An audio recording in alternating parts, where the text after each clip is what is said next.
Hi, this is Whitfield from Polycom Special Events, and today I have Laurine Croasdale, who is an author from Literature Live, and we're just going to actually have a little introduction about who you are. So, Laurine, tell us a little bit about yourself and where do you live, and when did you start writing?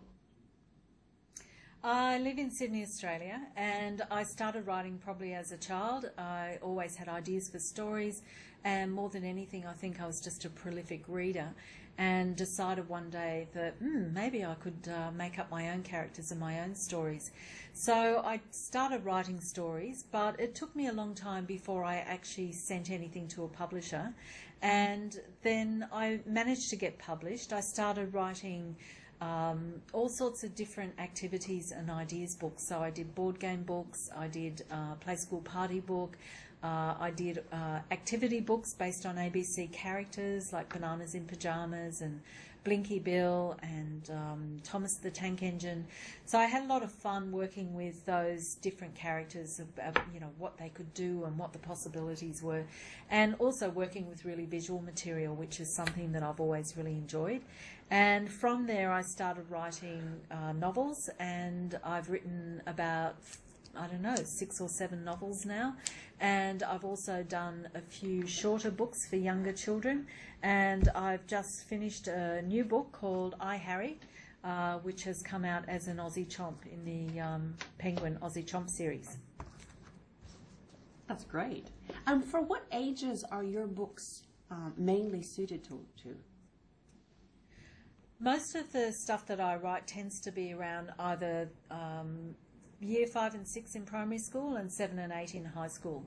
And I'm not sure why that is. I think some people say that you have an age in your heart that you are as you remain, and maybe the age for me is when I was about 12, 13, 14, because I think that's probably when I had so much fun. And I tend to go back to that time because and also I really like that age group just because I think children have such wonderful imaginations, and they will go with you. If you create a believable character, they will go on that ride with you, and for me that makes it possible to write a story that has all sorts of things that could happen. So it's got great scope. That's wonderful. Now, I understand you have won some awards, and maybe you can tell us a little bit about what awards you actually have won. I haven't won that many because I tend to write more commercial things, and the awards are based on literary merit. So I won a notable award in the Children's Book Council of the Year awards, which was for a book called Red Golf Balls, and that was also picked up by the Board of Studies as a text that is used in classrooms. And I won a Logie for being on the writing team for High Five. We wrote the first series of High Five, and when that came out it was very well received, and we all were awarded a Logie for the scripts, so that was really nice. That's wonderful. Are any of your books on any of the readers' lists in Australia or abroad? I'm not really sure. I don't think so at this stage. I'm guessing that I, Harry will probably go on there because they tend to go to all the schools anyway, so there's every chance that that will be on there. And also my other book, Red Golf Balls, is available through the Board of Studies, so that goes out to schools, although it's not on a designated reading list. Okay. Now, I know that with Literature Live, you offer quite a few workshops and sessions with them. Perhaps you can give us a little bit of an idea of what you particularly have as workshop topics, and give us a little bit of an overview on what grades would they suit. Okay. What I like to try and do with my workshops is make them really interactive, and so I call them almost writing games. I do a workshop called the Story Game, and I do another workshop called the First Paragraph and how to write a really great first paragraph, and I'm also developing a series of workshops about superheroes and superworlds. And the way that I like to work is that I use a lot of visual prompts. So for a first paragraph, I might give you a photograph that shows you what a first paragraph in a story would look like if it was a photograph. And with the story game, what I'll do is break up the break up the children into smaller groups, and I give them story starters. So they work off visual prompts, and each of the groups has to work out which of the photographs they want to use for their base of their story, and then they actually workshop it together and come up with ideas. And once they've come up with ideas, then we shape that into a story form.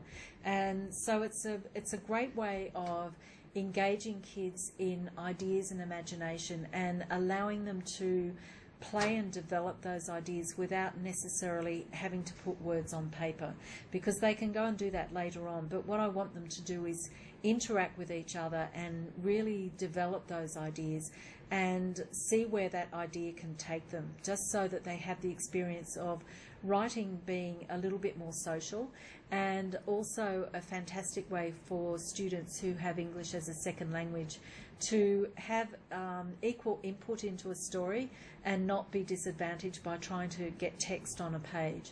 So my focus is very much on the preparation and the fun side of writing, and then I set them up ready so that they've got something prepared and they can go back to class and they can write that in class. And these are suited again for years 5 and 6 again, or would you say it's a little bit more broader range?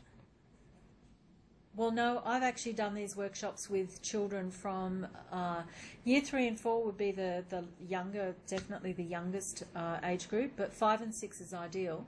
But I've also done them right through high school too, with kids up to year 11, and I've had just as much fun and enthusiasm from the year 11 girls that I've played the story game with as I have from the year 5 and 6 students. So it's definitely something that just covers all those different age groups, which is great.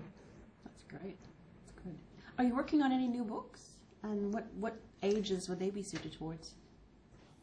I'm working on a new book at the moment about a magic carousel, and that is aimed at probably year 5 and 6 and 7. I've just got lots of scraps of paper all over the place, and putting the idea, trying to get it into some sort of shape at the moment. And I'm also working on a few shorter things that hopefully will become Aussie Chomps in the future. That's wonderful. And perhaps if I was a teacher and I'm watching this little short video on perhaps literature live sessions, what would they gain by using your sessions in their classrooms? The teachers or the students? Actually both, even both, yeah, teachers and the students. Okay. I think for the students, they have a different, I have a different approach to engaging them with writing. And I think that they get a lot of fun from that. And what is interesting is that the teachers watching that process really enjoy seeing the kids so engaged, but it also shows them a way of how they might be able to teach writing in class as well, because teachers have to have so many skills and so many broad skills that you can't be an expert in every area. And I think probably a lot of teachers aren't necessarily writers and they haven't been through that writing experience. So to hear somebody who is coming from a writing background and not a teaching background say to people, okay, we're going to do this, this and this, then it shows them a new way that they can actually approach the topic. And also they're able to ask questions about, well, how would you approach this, or why would you do that, or how do you develop a character? And I show them very simple ways that they can, you know, build up work and develop things. That's great. And our last question is, are you speaking at any festivals or workshops this year? I've got quite a few workshops coming up, and I'm going to a festival, I think probably next year. Most of the festivals in Australia, I think, are finished at a lot of them tend to be in the first half of the year. So I probably won't be speaking at those until a bit later on. I forgot to tell you as well. They're going to attend work next year. Yeah. I forgot to tell you that I was working on a couple of ebooks as well. I'm hoping that I'm really keen to try the ebook market. So I've started working on a children's writing journal that gives them all sorts of prompts and ideas about writing and how to go about putting characters together and looking for stories and developing ideas and you know, basically really sort of having fun with their imagination and how to develop that. That's great. So if there's any teachers watching here that are interested in booking sessions with yourself particularly, how do they book you? Well, if you go to www.literaturelive.net, all my workshops are listed on there.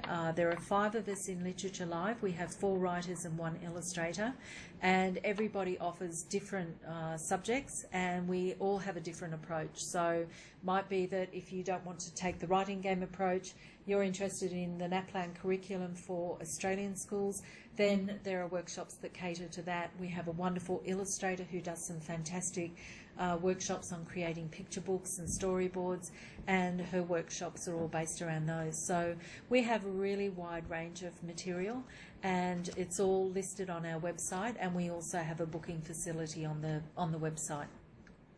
That's great.